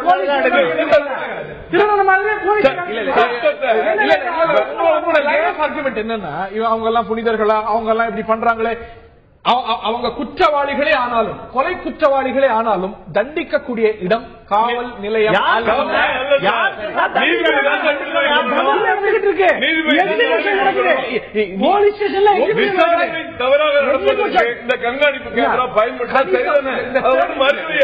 இன்னைக்கு விசாரணைகள்ல இந்த தேர்ட் கிரேட் ட்ரீட்மெண்ட் அப்படிங்கிறது இன்னைக்கு கையை உடைக்கிறது, காலை உடைக்கிறது, சித்திரவதை பண்றது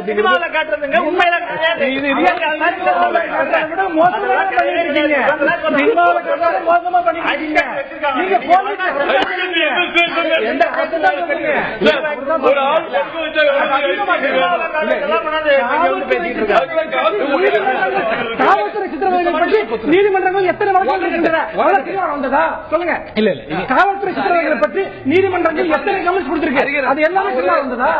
விஷயத்தை சொல்றவங்களுக்கு, அதாவது டி.கே. பாசு வெர்சஸ் மேற்கு வங்கம் என்கிற ஒரு வழக்குல 21 வழிமுறைகளை வழிகாட்டுதல்களை உச்சநீதிமன்றம் கொடுத்திருக்கு. ஒரு நபரை பிடிச்சாக்கா பிடிக்க போறவரை தான் யாருங்கிறத சொல்லணும், எவர் மேல என்ன குற்றம் இருக்கு, எதற்காக கைது செய்யப்படுறாருங்கிறத சொல்லணும், வாரண்ட் எடுத்துட்டு போகணும். வாரண்ட் தேவைப்படுற வழக்குகள்ல அவரு கைது பண்ணப்பட்ட உடனே 12 மணி நேரத்துக்குள்ள அவர் உறவினர்கள்ட்ட சொன்னோம். 24 மணி நேரத்தில் அவர் நீதிமன்றத்தில் கொண்டு போய் ப்ரொடியூஸ் பண்ணணும். அவருக்கு வழக்கறிஞர் வைத்துக் கொள்வதற்கு வாய்ப்பை ஏற்படுத்திக் கொள்ளணும். இப்படி 21 வழிகாட்டுதல் இருக்கு.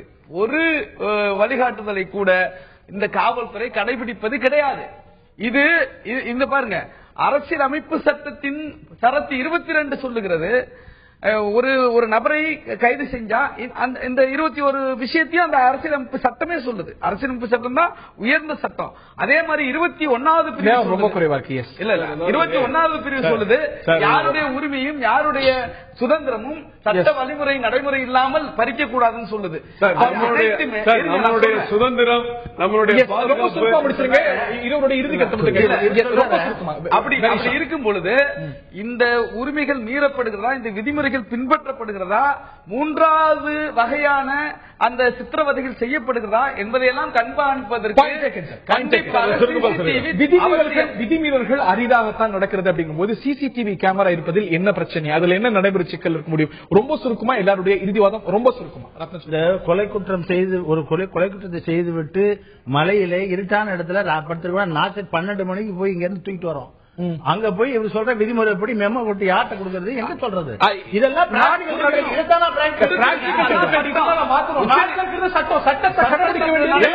சட்டம் வந்து பிராக்டிகல் டிஃபிகல்ட்டி இருக்கு, நான் ஹெல்மெட் போடாம போட முடியாது, அதுதான் சட்டம். பிராக்டிகல் டிஃபிகல்ட்டி இருக்குன்னு சொல்லிட்டு நான் இன்சூரன்ஸ் எடுக்காம அதுக்கு வித்தியாசம் இருக்குது. அதற்கு வித்தியாசம் இருக்குன்னு சொல்லிட்டு ஒரு குற்றத்தை ஜஸ்டிஃபை பண்ண முடியாது. சட்டம் இருக்கும்போது, நீதிமன்ற அறிவுறுத்தல்கள் இருக்கும்போது அதை கடைபிடிக்க வேண்டியது பொதுமக்களுக்கு எந்த அளவுக்கு கடமை இருக்கிறதோ அதே போல கடமை புரிந்தியவர்கள் ரொம்ப குறைவா இருக்கு சார்.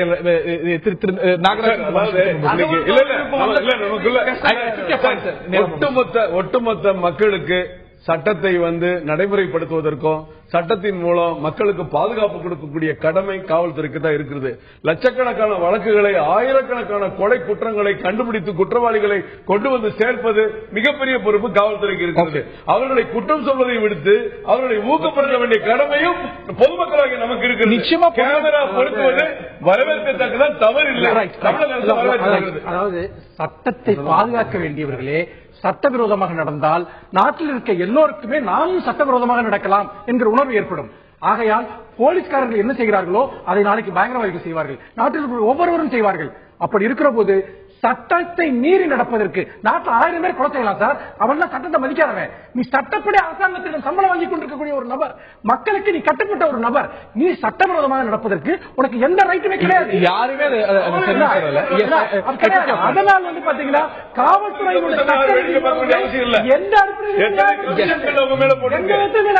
இந்த தருணத்தை நிகழ்ச்சி நிறைவு செய்தாக வேண்டும். சிசிடிவி கேமரா அப்படிங்கிறது பல வருடங்களுக்கு முன்பாக நாம் கேள்விப்படாத ஒரு விஷயம். இன்னைக்கு மால்கள்ல இருந்து நம்ம இருக்கக்கூடிய எல்லா இடங்களிலும் இருக்கக்கூடிய விஷயம். மனித உரிமை மீறல்கள், கஸ்டோடியல் டெத் எல்லாம் நடக்கிறது அப்படிங்கிற குற்றச்சாட்டுகள் தொடர்ந்து இருந்து வருவதை பார்க்கின்றோம். அதை கட்டுப்படுத்துவதற்கு ஒரு தீர்வாக சிசிடிவி கேமராக்கள் இருக்கும் என்ற ரீதியில் உச்சநீதிமன்றம் இந்த உத்தரவை கொடுத்திருக்கிறது.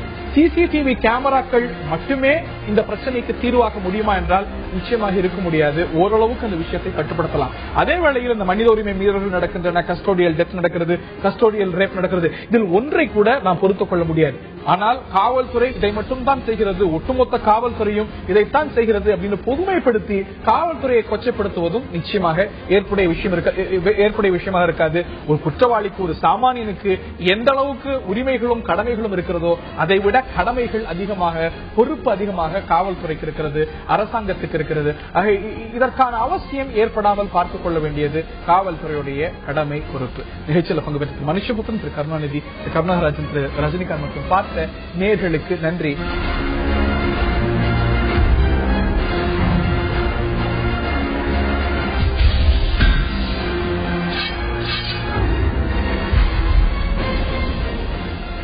ஆயுதெழுத்து நீட்சிக்கு வரவேற்கின்றோம். சர்ச்சைகளும் மோடி சர்க்காரும் பிரிக்க முடியாத இரட்டை பிறவிகளாக தொடர்ந்து இருந்து வந்திருக்கின்றன. நீங்கள் அறிவீர்கள், இன்னொரு சர்ச்சை எழுந்திருக்கிறது. அதாவது அமைச்சர் ராதா மோகன் சிங் பாராளுமன்றத்தில் விவசாயிகள் தற்கொலைகளை பத்தி சொல்லும் பொழுது காதல் தோல்விகள் உட்பட பல விஷயங்கள் விவசாயிகளுடைய தற்கொலைக்கு காரணமாக இருக்கிறது அப்படிங்கிற ஒரு விஷயத்தை சொல்லியிருக்கிறார். இது மிகப்பெரிய சர்ச்சையை ஏற்படுத்தி இருக்கிறது. அவர் மன்னிப்பு கோர வேண்டும், இட் ஷோஸ் இஸ் இன்சென்சிட்டிவிட்டி, அவர் தன்னுடைய கருத்துக்களை திரும்ப பெற வேண்டும் என்ற வலியுறுத்தலை காங்கிரஸ் உள்ளிட்ட எதிர்க்கட்சிகள் செய்ய, இது புள்ளி விவரங்களைத்தானே குறிப்பிடுகிறார். இது தேசிய குற்ற ஆவண காப்பகத்துடைய புள்ளி விவரம் என்னும்பொழுது சர்ச்சைக்கு இங்கே என்ன இருக்கிறது அப்படிங்கிற வாதத்தை அரசாங்கம் வைக்கிறது. பல கேள்விகள் எழுந்திருக்கின்றன. இது ஒரு இன்சென்சிட்டிவான ஒரு ஸ்பீச்சா, இல்ல ஒரு புள்ளி அவர் சொல்ல போக இது ஒரு அரசியல் சர்ச்சையாக்கப்படுகிறதா, விவசாயிகள் தற்கொலை அரசியல் சர்ச்சையாக்கப்படுகிறதா, அல்ல இந்த கருத்துக்கு மன்னிப்பு கோர வேண்டுமா அமைச்சர்? பல கேள்விகள் எழுந்திருக்கின்றன. விவாதிப்போம். இந்த விவாதத்தில் நம்முடைய பங்கேற்கிறார்கள் காங்கிரஸ் கட்சியுடைய செய்தி தொடர்பாளர் திரு அமெரிக்க நாராயணன் அவர்களும், பாரதிய ஜனதாவுடைய செய்தி தொடர்பாளர் டாக்டர் ராமசுப்ரமணியன் அவர்களும். இதுவரையும் இந்த நிகழ்ச்சிக்கு அன்போடு வரவேற்கின்றோம். இதுல நிச்சயமா there is an element of insensitivity அப்படிங்கறதுல மாற்று கருத்துல அமெரிக்க நாராயணன், விவசாயிகள் அவர்களுடைய பிரச்சனை எந்த அளவுக்கு விவசாயிகள் இந்த நாட்டில் பிரச்சனைகளை தினந்தோறும் சந்திக்கிறாங்க அப்படிங்கிறது நாம் எல்லோரும் அறிந்த ஒரு விஷயம். காதல் தோல்வியும் கூட இதுக்கு ஒரு காரணம் அப்படிங்கும்போது இது ஒரு ட்ரிவியலைஸ் செய்யுது, இல்லாட்டி ஒரு சிறுமைப்படுத்துறதுங்கிற ஒரு பார்வை இருக்கிறது. மன்னிப்பு கேட்கணும்னு நினைக்கிறீங்களா அமைச்சர் இதற்காக? அதாவது பாரதிய ஜன உள்ளொன்று உள்ளத்துல இருக்கிறது தன்னால் ஆட்டோமேட்டிக்கா வரும். நான் இன்சென்சிட்டிவிட்டின்னு நீங்க அழகா ஆங்கிலத்தில் சொன்னீங்க, அதான் நானும் போட்டு கூகுள் சர்ச்ல போட்டேன். இதை தமிழ்ல போறதுக்காக என்னுடைய பேஸ்புக்ல. அதுக்கு வார்த்தை கூகுள் தமிழ்ல வந்த வார்த்தை திமிரான அப்படின்ற வார்த்தை வந்திருக்கு. திமிர்த்தனமான. இந்த அமைச்சருடைய மோடி சர்க்காருடைய திமிர்த்தனமான பதில்கள் இது. அதாவது இது மட்டும் இல்ல, எந்த ஒரு சைட்லயும் பாருங்க, அதாவது மக்களை பற்றியோ மக்களுடைய தொடர்பு இல்லாத பற்றியோ. நேற்று எங்கள் தலைவர் ராகுல் வந்திருந்தார். அவர் ஒரு கதையை சொல்லிட்டு, அந்த முக்கியமா அந்த கதையுடைய நோக்கம் என்னன்னா, எளியவர்கள், அடித்தட்டு மக்கள், மகாத்மா காந்தி சொன்ன மாதிரி வலியவர்களிலும் வலியவர்கள், எளியவர்களும் எளியவர்களை பத்தி போய் பேசுப்பா அப்படின்றாரு. மோடி அவர்களே நீங்க போய் பேசுங்கன்னு சொல்லிட்டு மோடி தான் வர முடியல. அவருக்காக எங்க கட்சிக்காரர் அருள் அன்பரசு வாங்கி டிக்கெட்டை வாங்கி கூட அனுப்பினார், வரமாட்டேங்கிறாரு. நாங்க என்ன சொல்றோம், இன்னைக்கு கூட ராகுல் காந்தி சொல்றாரு, போய் விவசாயிகள் சந்திங்க, அவங்க கஷ்டங்களை புரிஞ்சுங்க. ஆனா ஒரு அதாவது இல்ல இன்னொன்னு, நீங்க விவசாய தற்கொலை பத்தி மன்னிப்பு கோரணும்னு நினைக்கிறீங்க? விவசாய தற்கொலையை பத்தி பேச எவ்வளவு இன்சென்சிட்டிவ் இருக்காரு இவரை பத்தி மட்டும் சொல்லல.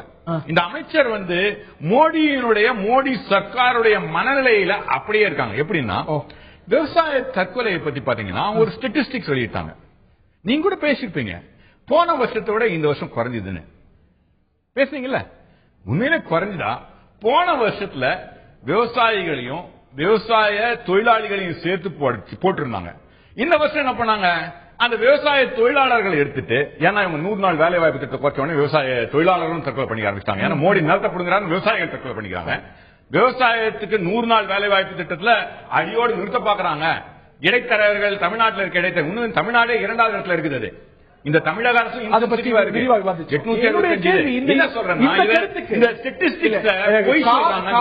காதல் தோல்விகளால விவசாயிகள் தற்கொலை செஞ்சுக்கிறாங்க அப்படின்னு ஒரு அரசு பாராளுமன்றத்துல ஒரு கருத்தை சொல்லுதுன்னா, இந்த கருத்துக்கு அமைச்சர் மன்னிப்பு கட்டணும் அப்படிங்கிறது அந்த ஒரு கோரிக்கையை நீங்க வலியுறுத்துறீங்க இல்லையா?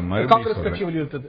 காங்கிரஸ் கட்சி வலியுறுத்துதான். நான் ஒன்னும் காங்கிரஸ் கட்சி பொசிஷன் அது கரெக்டான பொசிஷன் தான் சொல்ல முடியும். அமைச்சர் மன்னிப்பு கோரணும் காரணம் அப்படின்னா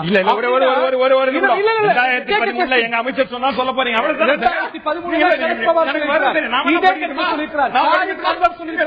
இதே கருத்தை சொல்லிருக்கிறார் உங்களுடைய அமைச்சர் சொல்றாங்க. உங்கள்கிட்ட இருக்கு இதே கருத்து. இதுக்குதான பில்டப் பண்ணீங்க, இதுக்குதான மன்னிப்பு கோரணும் அப்படின்னு நீங்க காங்கிரஸ் கட்சியுடைய செய்தி தொடர்பாளர்கள் கேட்கிறீங்களோ அதே கருத்துக்களை இதே அவையில இதே பார்லிமெண்ட்ல உங்களுடைய அமைச்சர்கள் சொல்லிருக்காங்க. எந்த வித்தியாசமும் என்ன கரெக்டா என்ன பில்டப் தெரியுமா? ஏன்னா நீங்க நிச்சயமா கேள்வி போறீங்கன்னா அதை பார்த்துட்டு தான் வந்தேன். நாட் ஒன்ஸ் மிஸ்டர் நாராயணன், உங்களுக்கே இருக்கு, நீ உங்க கையில இருக்கு அப்படிங்கறதுனால அது வந்து மன்னிப்புக்கு கூடிய விஷயம் இல்ல. இது கண்டனத்துக்குரியது என்றால் முந்தைய அமைச்சர்கள் பேசியதும் கண்டனத்துக்குரியது. Exactly the same. இந்த சென்டென்ஸ்ல கூட பெரிய மாற்றம் கிடையாது. ஆனா அது ஒண்ணு நீங்க மறைக்க பார்த்துட்டீங்கன்னு நினைக்கிறேன். யார் பேசினாரு? அமைச்சர்கள். எந்த அமைச்சர் பேசினாரு? சரத் பவார் பேசினாரு, தாரிக் அன்வர். எந்த கட்சியை சேர்ந்தவர்? சோ வாட் சார், யூபி அமைச்சர். எந்த கட்சியை சேர்ந்தவர் பேசினா மக்களுக்கு நீங்க சொல்ல வேண்டிய கடமையில இருக்கீங்க. சேர்ந்தவர். ஐயா நான் என்ன சொல்றேன், கேட்ட கேள்விக்கு நேரடியான பதில். Congress party of India. Very good. அவர் உங்க டாக்டர் மன்மோகன் சிங்கோட அமைச்சரவையில இருந்தவர். நிச்சயமா அதற்கு பிரதமரும் பொறுப்புண்டு. இல்ல நான் மறுக்கல. இது அரசாங்கத்துடைய கருத்து.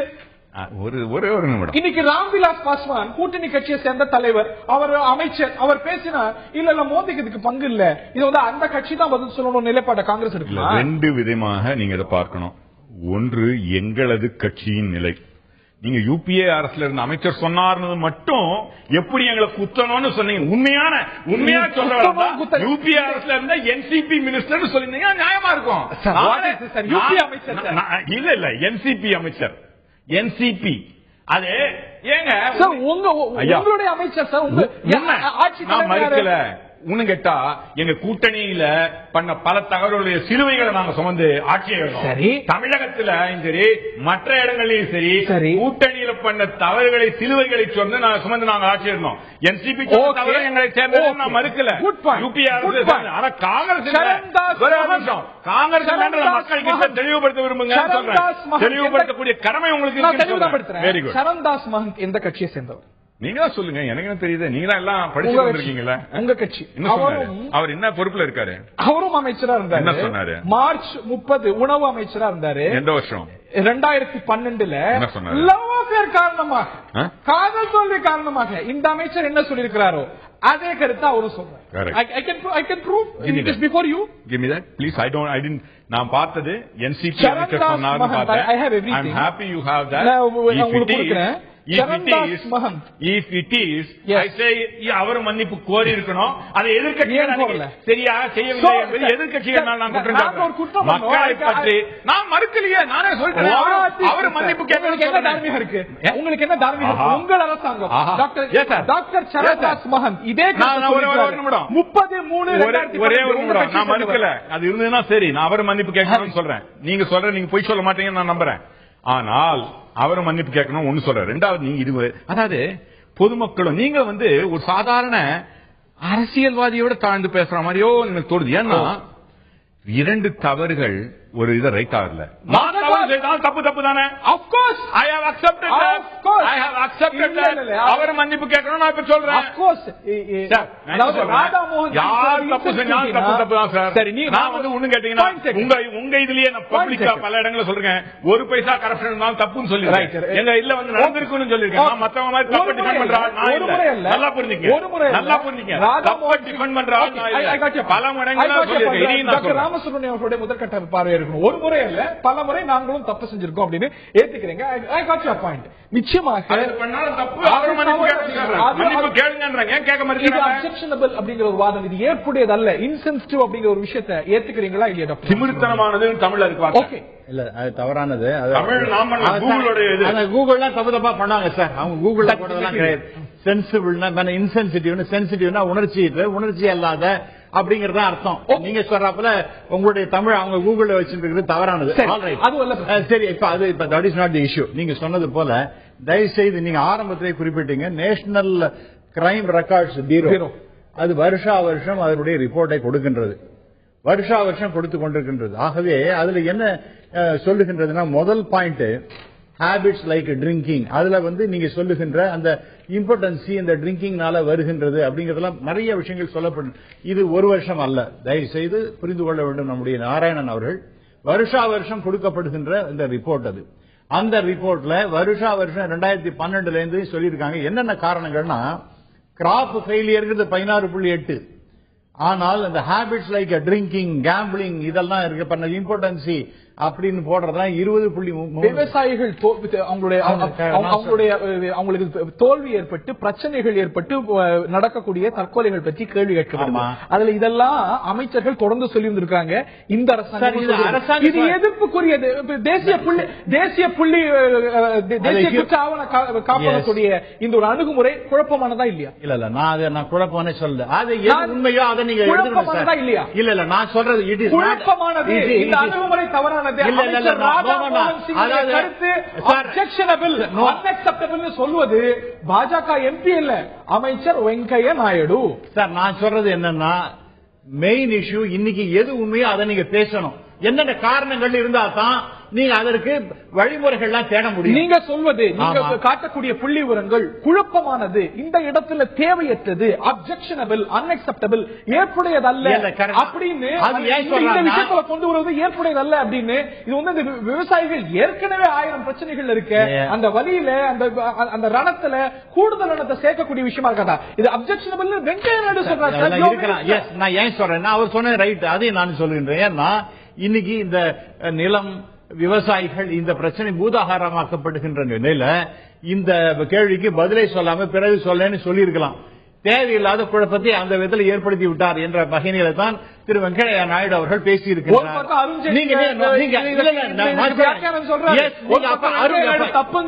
தப்புன்னு சொல்ல சார். அதாவது இப்ப இந்த குழப்பமான கொண்டு வருதுன்னா ஏன் தெரியுமா? அதாவது குழம்பிய குட்டையில மீன் பிடிக்கிறதுக்காக எதிர்க்கட்சிகள் தயாராக இருக்கும் பொழுது இந்த ஆன்சர் பிறகு வைத்துக் கொண்டிருக்கலாம் என்ற வகையிலே சொல்லியிருக்கின்றார். ஆனால் சொன்ன விஷயங்கள் எல்லாம் உண்மை என்பது தெரியணும். எதுக்காக நம்ம சொல்லுகின்றோம்? ஒரு விஷயம் நீங்க தயவு செய்து என்ன வந்து பேச விடுங்க. அதாவது இந்த விஷயத்தை பொறுத்த வரைக்கும் உண்மை நிலை என்ன? விவசாயிகள் ஏன் தற்கொலை பண்ணி கொண்டுகிறார்கள்? இது நாம நம்ம மத்திய அரசு மட்டுமல்ல, வெளிநாட்டில் இருக்கக்கூடிய வாஷிங்டன்ல இருக்கக்கூடிய நம்ம நிறுவனம் ஒன்றும் கூட இதை பற்றி எல்லாம் ஆய்வு நடத்தி இருக்கின்ற. இது இப்ப பட்டு இல்ல, 2004 இருந்து என்கிட்ட ரிப்போர்ட்ஸ் எல்லாம் இருக்கு. எல்லாவற்றிலையும் சொல்லுகின்றார்கள். இதுவும் ஒரு முக்கியமான காரணம், இதுவும் காரணமாக அமைந்திருக்கின்றது. ஆகவே நாம உண்மையை கார்பெட்டு கீழே தள்ளிட்டு, குப்பை இருக்குன்னா கார்பெட்டு கீழே தள்ளிட்டு அது உண்மைன்னு ஆயிடுமா?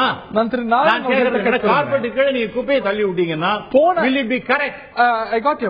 நாராயணன் அவர்கள்ட்ட கேட்கப்படுவது, போன அரசாங்கமோ இந்த அரசாங்கமோ, அன்றைய சரத்பவாரோ இன்றைய ராதா மோகன் சிங்கோ இந்த வாதத்தை எடுத்து வைப்பது அப்படிங்கிறது அவங்களுடைய சொந்த கருத்தா இல்ல. நாட்டில் ஏதோ வாய்மூன போக்குல சொல்ல தேசிய குற்ற ஆவண காப்பகத்துடைய புள்ளி விவரங்களை சைட் பண்றாங்க. வேற ஒண்ணும் இல்ல, நீங்க சொன்னதான் கரெக்ட். ஒரு இந்த திமிழ்த்தனம் இருக்கக்கூடாது. திமிரு கிடையாது. பிளீஸ் அந்த நண்பர் நாராயணன் அவர்களே, நீங்க உங்களுடைய கருத்தை சொல்லிட்டீங்க. என்னுடைய பார்வையில் நீங்க கூகுள் வச்சு நீங்க பேசுறது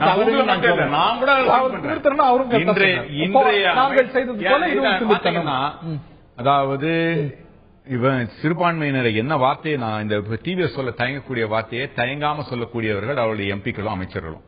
ஆனா இவங்களுக்கு அந்த திமிர்த்தனம் ஜாஸ்தி. மோடியோடைய அரசுக்கு இந்த அதாவது அதுவும் எளியவர்கள் இத போய் இவர் கூட அதானியோ அம்பானியோ எப்படி அணைக்கிறாங்கன்னு பாருங்க. இவங்களுக்கு ஏழைகள் எளியவர்கள் அடித்தட்டு மக்களை கண்டா இதே பண்றாங்க. இதே இப்படி பார்த்துதான் சொன்னீங்க. இல்ல நீங்க தவறுன்னு சொல்றதுனால செஞ்ச ஒரு விஷயம் நியாயமாயிடாது. நீ இதை திரும்ப பெறணும், மன்னிக்கணுங்கிறீங்க. இது இன்சென்சிட்டிவிட்டினா உங்கள் அரசாங்கம் தொடர்ந்து 2012 மறுக்கலையா? மறுபடியும் சொல்றீங்க நீங்க மறுக்கல. இல்ல தவறுன்னு சொல்றேன். அதுவும் ஏழை விரோதம், அதுவும் ஏழை விரோதம். இல்ல இல்ல நாங்க என்சிபி பண்ணா அப்படி இல்லை. பல நேரங்கள்ல நாங்களே எங்க அன்றைய விவசாய அமைச்சருக்கு எதிராக எங்க கட்சிக்காரர்களே பாராளுமன்றத்தில் சொல்லியிருக்காங்க. மறுபடியும் சொல்றேன், அவர்கள் எதிர்கட்சிக்காரர்கள். இன்றைய காலகட்டத்தில்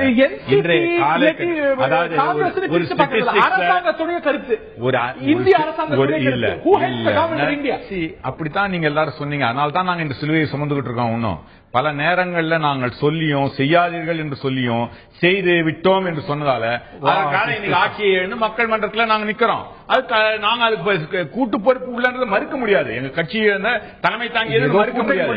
ஆனா ஒவ்வொரு விஷயத்தையும் ஒரு இவருக்கு சொல்லச்சு அந்த கட்சியினுடைய இது இல்ல, அவர் அரசாங்கத்துக்காக சொல்றாரு. எங்க கட்சியில் நீங்க அந்த கேள்வி கேட்க முடியாது. யுபிஏ அரசு கேள்வி கேளுங்க. நான் கேள்வி கேட்கிறேன். ஒரே ஒரு நிமிஷம். நான் யாருடைய ரெப்ரசன்டேட்டிவா வந்திருக்கேன்? காங்கிரஸ் பார்ட்டி. இது யுபிஏ அரசோட ரெப்ரசன்டேட்டிவா வரலையே.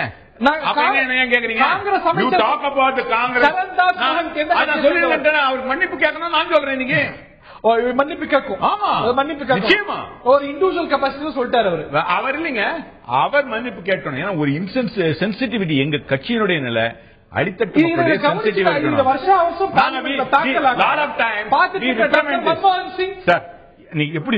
கட்சி ஒரு சென்சிட்டிவ் உள்ள இருந்தா கடன் தொல்லை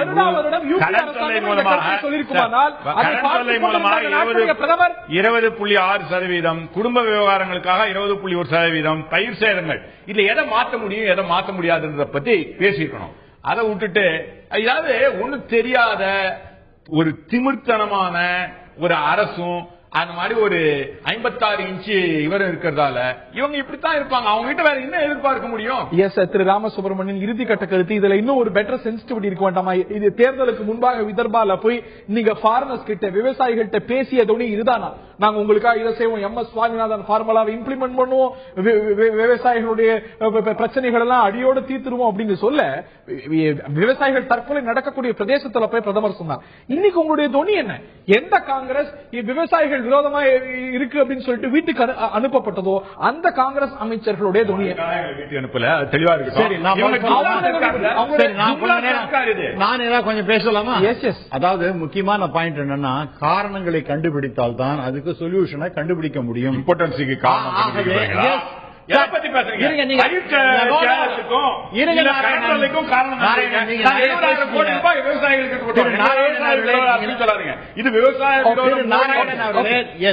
முதல்ல பாயிண்ட் இது வருஷம் சொல்லப்படுகின்றது. முக்கியமான பாயிண்ட் இந்த ஹேபிட்ஸ் லைக் ட்ரிங்கிங், அந்த இம்பார்ட்டன்சி, அந்த மாதிரி கேம்பிளிங்.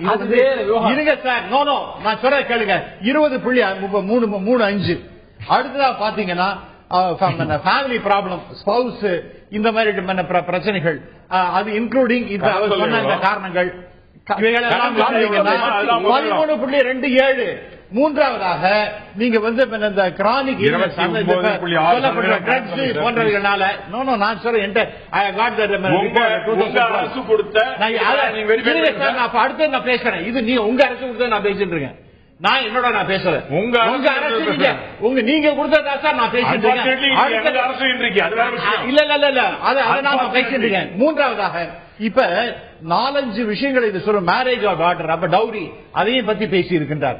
ஆகவே இந்த விஷயங்கள் எல்லாம் காரணங்கள் சொல்லிட்டு எவ்வளவு பர்சன்டேஜ் வருதுன்னு பாத்தீங்கன்னா இதெல்லாம் உண்டா இல்லையா, இதற்கு வழிமுறை என்ன செய்யணும், இதெல்லாம் அரசாங்கத்துக்கு வேலை இல்ல. அரசாங்கம் செய்ய வேண்டிய விஷயம் விவசாயிகள் தற்கொலையில, கடன் தொல்லையால, பயிர் இழப்புகளால நடக்கக்கூடிய விஷயங்கள் பற்றி கேள்வி கேட்டா என்ன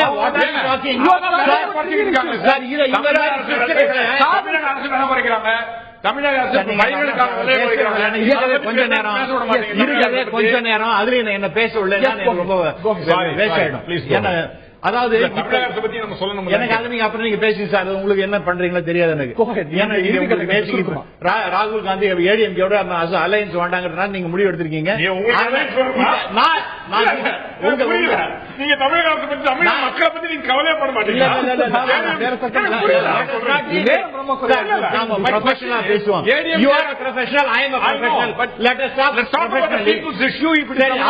நீங்க அதை விடுங்க சார். இப்ப இந்த காரணங்களை தெரிஞ்சிருந்தா தான் அதுக்கு பதில கிடைக்க முடியும். ஆகவே நிச்சயமாக என்ன காரணம் கேட்ட போது என்ன நான் சொல்றேன், வெங்கையா சொன்னது கரெக்ட். அதாவது இந்த மாதிரி இப்ப விவசாயிகள பிரச்சனைகளை கிளப்பி விட்டு இருக்காங்க, நிலம் எடுக்கிறத பத்தி பேசுகின்றார்கள். இந்த நேரத்தில் நாம அதை காம்ப்ளிகேட் பண்ண வேண்டாம் அப்படின்னு அவர் சொன்னார். அதே நேரத்தில் நீங்க சொன்னது போல திரு அருண் ஜேட்லி அவர்கள் ரொம்ப தெளிவாக இவர் சொன்ன உண்மைகள் எல்லாம் அப்பட்டமான உண்மை, அவர் சொன்ன புள்ளி விவரங்கள் எல்லாம் அப்பட்டமான உண்மை அப்படின்னு சொல்லிட்டு தான் நீங்க சொன்ன அந்த 30/3/2012 அந்த மினிஸ்டர் நீங்க சொன்னது சரண் தாஸ் மகந்த், அடுத்தது 2/2/2003 அன்னைக்கு சரத்பவார் சொன்னது இதே தான் திருப்பி சொல்லி இருக்கின்றார். அடுத்தது 16/8/2013 அப்பவும் இத திரு சரத்பவார் திருப்பி அதை ரீட்ரேட் பண்ணி இருக்கின்றார். நான்காவதாக அவர் எப்ப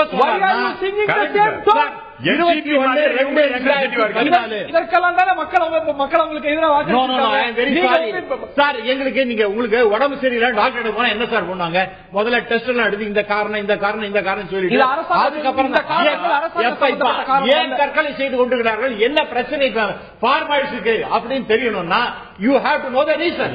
அவங்களுக்கு என்னென்ன பிரச்சனை இருக்கு பண்றாங்க, ஏன் அப்ப நீங்க கேள்வியே கேட்கக்கூடாதுன்னு சொல்லணும். இந்த மாதிரி ஒரு கேள்வி ராஜ்யசபால கேட்கறாங்க, அதுக்கு பதில் சொல்லலாம் வேணாம் மினிஸ்டர் பதில் நான் கேட்கறது எனக்கு இப்ப புள்ளி விவரங்கள் வேணாம். நாம இப்ப இவர் வெங்கையா நாயுடு சொன்னது போல இப்ப புள்ளி விவரத்தை பிறகு சொல்லுகிறேன் வேணத்தை கொஞ்சம் தள்ளி போட்டுக்கலாம் மொழிய. ஆனால் புள்ளி குழப்பமானது அப்படின்னா பதில் சொல்லணுமோ ஹோம் மினிஸ்டரும் பதில் சார். நான் என்ன சொல்றேன், you cannot dilute the truth. உண்மையை வந்து நீங்க வந்து அங்க இங்க திசை திருப்ப முடியாது. எது உண்மையோ அதை let us face the facts as they are. ஒரே ஒரு செகண்ட், எதை உங்களால் திருத்த முடியுமோ, பயிர்ல விவசாய கடன்ல அவன் செத்துக்கிட்டு இருக்கான், விவசாய நிலத்தை பிரிக்கிறான், அதெல்லாம் செய்ய மாட்டேன்னு சொல்லலாம். சொல்ல மாட்டேங்கிறாங்க. இந்த தருணத்தை நிகழ்ச்சி நிறைவு செய்தாக வேண்டும். போன அரசாங்கமும் செய்தது, இந்த அரசாங்கமும் இந்த புள்ளி விவரங்களை கொடுத்தது. இதுல there is a bit of insensitivity அப்படிங்கறத மாற்றுக்கிறது இல்லை. விவசாயிகள் சம்பந்தப்பட்ட விஷயத்துல அரசாங்கம் அணுக வேண்டிய, அரசாங்கம் உத்தரவாதம் கொடுத்திருக்கக்கூடிய பிரச்சனைகள் நிறைய இருக்கிறது. இந்த தருணத்துல இதை சுட்டிக்காட்டி இருப்பது அப்படிங்கிற அப்படிங்கிறது சில சங்கடத்தை, தர்ம சங்கடத்தை, இன்னும் சொல்ல போனால் வருத்தங்களுக்கெல்லாம் வித்துட்டு இருக்கிறது. அமைச்சர் வெங்கையா நாயுடுவே சொன்னது போல சில குழப்பங்களை வித்துட்டு இருக்கிறது. இதுல நிறைய குழப்பமான விஷயங்கள் நீக்கப்பட வேண்டும். அதே வேளையில இது அரசியலாக்கப்படக்கூடாது. இதுல அரசாங்கம் இந்த விவசாய விஷயத்துல அரசாங்கம் பாரதிய ஜனதா கொடுத்திருக்கக்கூடிய உத்தரவாதங்கள் விரைந்து நிறைவேற்றப்பட வேண்டும். ஒரு இன்சென்சிட்டிவிட்டிஸை ஒதுக்கணும் அப்படிங்கிறது தான் எல்லாருடைய கருத்தாக இருக்கு. நிகழ்ச்சியில் பங்கு பெற்ற நாராயணன் அவர்களுக்கும் ராமசுப்ரமணியன் அவர்களுக்கும் பார்த்த நேயர்களுக்கும் நன்றி கூறிய விடைபெறுகின்றோம். வணக்கம்.